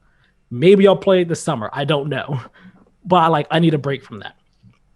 Watch Dogs Legion, another game where I knew I wanted to get it, and I knew I was going to get it for the PS5. So I was like, I'll just talk about that one when I get on the PS5. I'm not going to get it on PS4 just to get it for PS5 like a month or two later. Yeah. Like, no, I'll be fine not being in on that conversation. But like a game like Miles Morales, I'm going to be there day one because I want to be part of that conversation. Any Kingdom Hearts game comes out, you can bet I will be there day one to be a part of that conversation. But like even looking outside of that, like games that aren't necessarily guaranteed for me in terms of like me going to like it, for example. So Returnal's a roguelike. I have never played a roguelike in my life because they generally don't really appeal to me. Just the idea of playing and then having to restart all the way over and losing all your stuff along the way doesn't really appeal to me. But this generation, I kind of want to have knowledge. I want to be knowledgeable of as many of Sony's first party games as possible. Yeah. And at least the ones that interest me, the ones that at least moderately interest me. And Returnal wasn't really on my radar actually until about 2-3 weeks ago.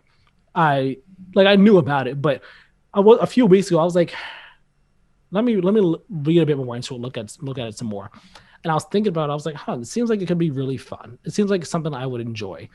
And like even a few days ago, I was like, do I want to get it though? Do I not? And I was like, you know what? I'm gonna get it because it seems like it could be something that's fun. It'll be different for me. It'll give me, more knowledge of PS5 and PlayStation's first party output. I mean, granted, Housemarque isn't a first party studio, but for the sake of this conversation, first party, second party, you get what I mean. Yeah. I'll be more knowledgeable of their output this generation. And it'll give me something new, something brand new to talk about on the show. And I don't just mean like new as in a new game I'm playing, but like a brand new game that is just coming out on PlayStation 5 for me to talk about on the show and, make a impressions video for the show and everything like that.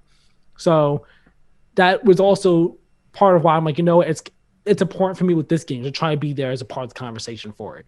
And I wanted to play some of it last night so I could talk about it some today.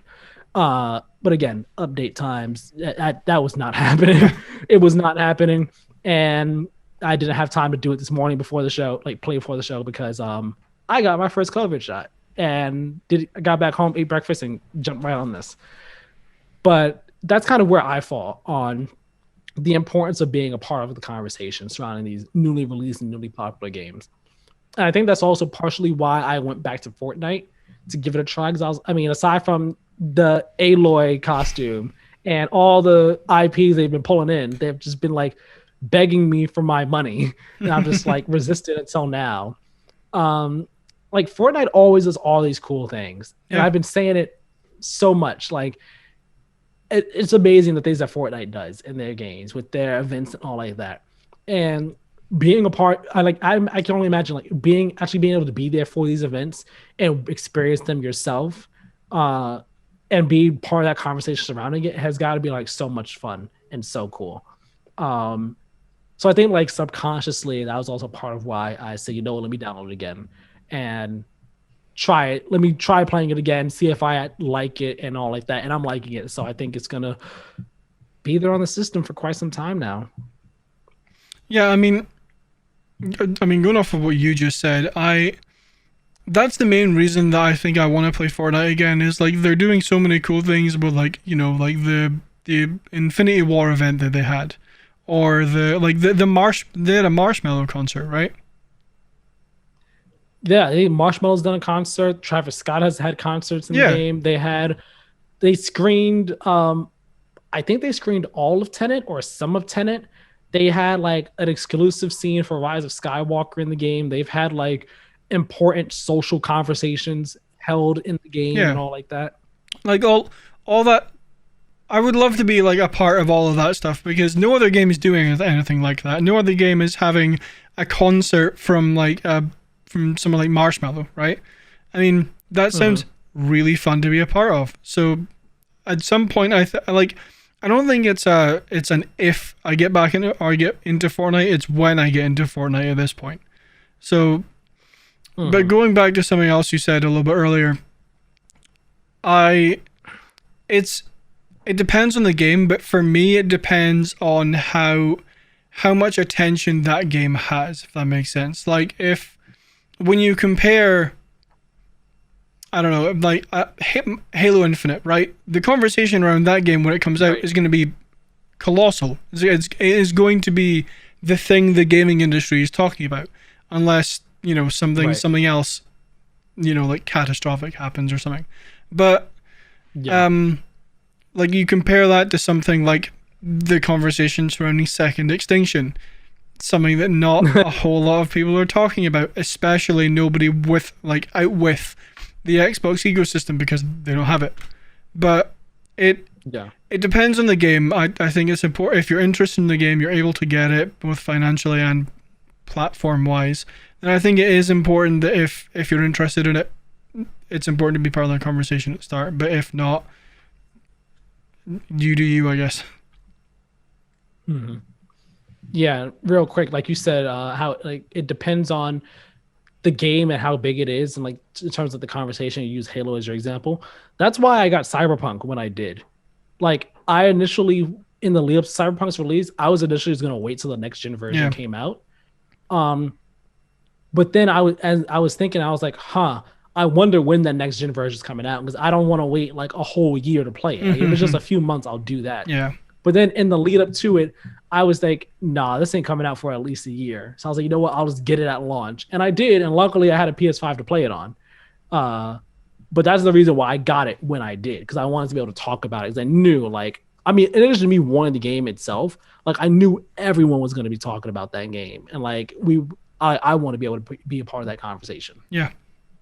Yeah. And another thing I wanted to mention is, well, a couple of things actually. One is being a part of a conversation regarding something like Returnal or Resident Evil 8 or Halo Infinite or Starfield or Cyberpunk, Or whatever. the medium. Hmm? I said, or the medium. Or the medium, right? Like, that's especially important for us specifically, like play to win.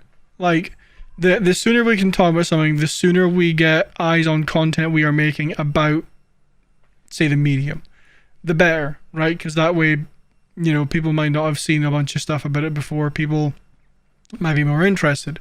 But that is also very heavily dependent on the game. Like, I wouldn't expect us to be rushing to cover like Dream Daddy Simulator 2 or something like day one. That's not something I would expect us to be like, no, we have to be on this game day one. We can't not be on this game. Versus something like Resident Evil 8, which is a very, very popular game that I might not expect us to be like, putting everything on hold to get to it. But getting to it as quickly as feasibly possible, I think would benefit us a lot. Yeah. Yeah, and I've thought about, do I want to get Resident Evil 8? Well, Village, because they're not calling it 8. I want to get it. I don't know if I'll get it anytime soon. Yeah. Because I mean, I still want to play 7 before I do that, and Village. I liked what I played. I did like what I played. Surprisingly, I'm not a survival horror person at all, but I liked what I played. But just like Mass Effect Legendary Edition, both those games, they're especially Mass Effect, like they're gonna be some time out for me. Yeah. Before I get to them. It was Returnal right now, and like we said, the finances of stuff and all like that. Yeah, like, exactly. Sometimes it just does financially. It might not make sense to get it.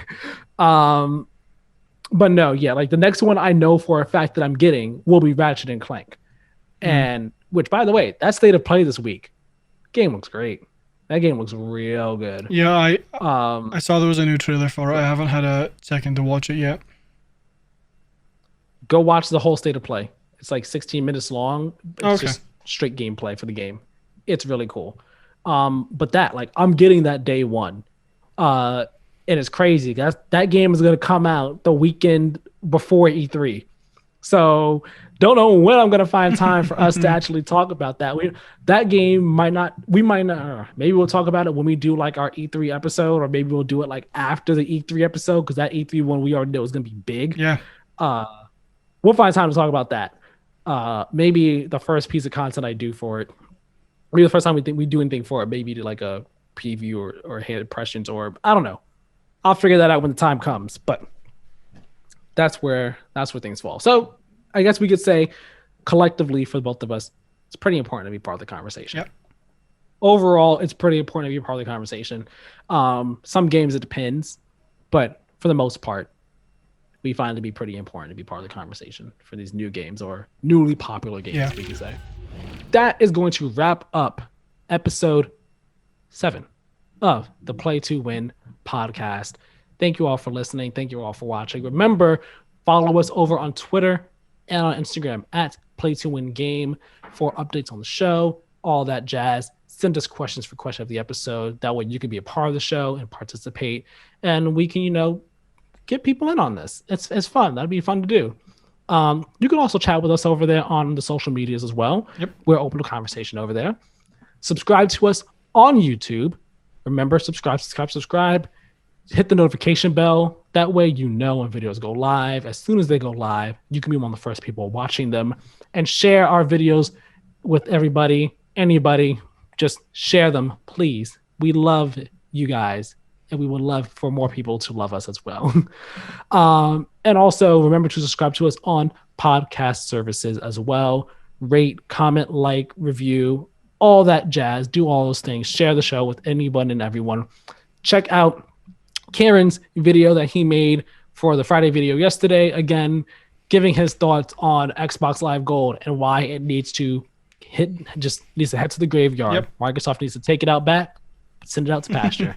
Take it to the farm Go upstate. watch that. Exactly. Go watch that video.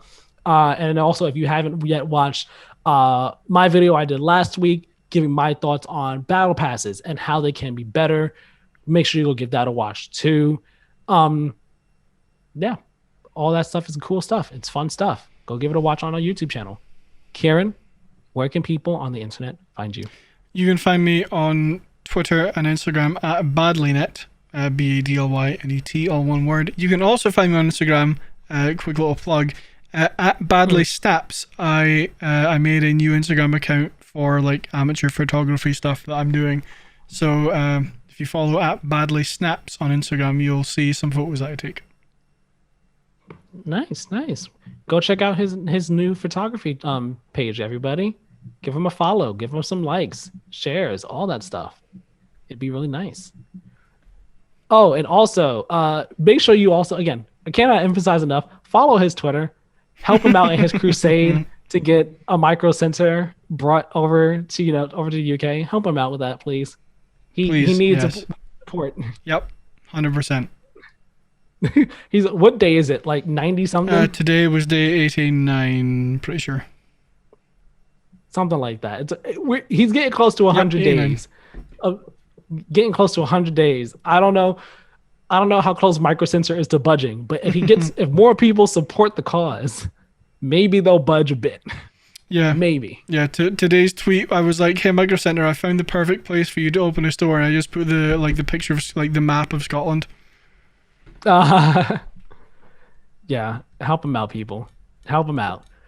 And you can find me on Twitter at Tyler Miller 2496. As I always tell you guys, I like a lot of stuff. I retweet a lot of stuff that's all funny and stuff, and I tweet about things as well. Follow me over there. Talk to me over there about anything gaming related, anime related.